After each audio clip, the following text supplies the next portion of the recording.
वहीं पंजाब और हरियाणा हाईकोर्ट ने भी कहा कि किसानों को, हरियाणा सरकार से बात करते हुए कहा कि किसानों को जाने का पूरा हक है और कम से कम सुरक्षा व्यवस्था को देखते हुए दोनों तरफ से बातचीत होनी चाहिए और कम से कम किसी भी तरह की फोर्स का इस्तेमाल होना चाहिए। इस मामले की 15 तारीख को दोबारा इस पर चर्चा भी होनी है, कोर्ट में हियरिंग होनी है।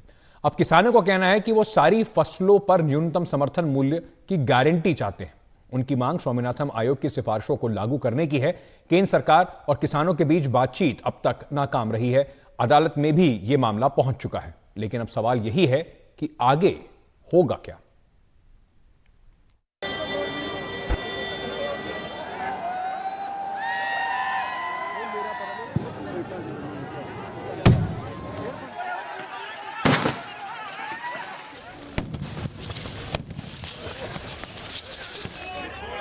कहीं किसान दिल्ली आने के लिए जंग करने लगे तो कहीं किसानों को हिरासत में लिया गया। गाजीपुर बॉर्डर को क्रॉस करके जब किसानों का जत्था दिल्ली में प्रवेश करने लगा तो कई किसान नेताओं को हिरासत में ले लिया गया, लेकिन किसान नेता अपनी मांगों पर अड़े हुए हैं। संयुक्त मोर्चा अभी इस मोमेंट में नहीं है। किसान संयुक्त मोर्चे की 16 फरवरी की कॉल है, ग्रामीण भारत बंद करने की कॉल है। ये भी किसान संगठन से ही हैं, ये दिल्ली के लिए चल रही है, लेकिन हम इनके समर्थक में हैं। अगर इनके साथ में कोई छेड़छाड़ नहीं होगी तो हम इनके सपोर्ट में आएंगे।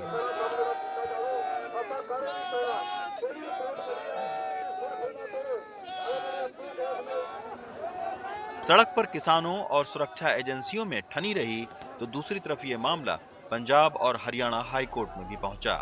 हाईकोर्ट ने कहा कि कानून व्यवस्था बनाए रखी जाए, सभी पक्ष आपस में बैठकर समाधान निकालें, बल प्रयोग आखिरी उपाय हो, प्रदर्शन एक निश्चित जगह पर हो।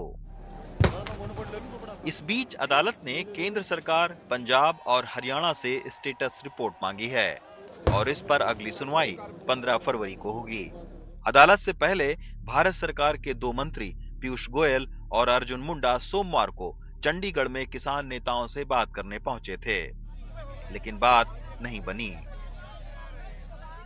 बहुत सारे ऐसे शक्तियां जिसकी सूचना भी कुछ कुछ आ रही है, जो किसानों को एक तरीके से बदनाम करने की कोशिश कर सकते हैं। किसानों को ऐसे लोगों के साथ मिलकर के नहीं, बल्कि वो विश्वास रखते हुए कि यह सरकार प्रतिबद्ध है किसानों के हितों पर। टकराव केंद्र सरकार और किसानों के बीच है और इसमें असल मुद्दा यह है कि इस टकराव का अंत कैसे होगा। विपक्ष सरकार पर आरोप लगा रहा है। कृषि मामलों के जानकार मानते हैं कि स्वामीनाथन कमेटी की सिफारिशों को सरकार को स्वीकार करना चाहिए। 2006 में ये एमएसपी का एक रिकमेंडेशन किया था स्वामीनाथन कमीशन ने। पिछले कुछ साल में, पिछले 15-16 साल में क्या ये व्यवस्था लागू हो पाई है? देखिए, ये व्यवस्था यूनिफॉर्म तरीके से लागू नहीं हो पाई है। कहीं होती है, किसी कमोडिटी में होती है और कहीं नहीं होती है।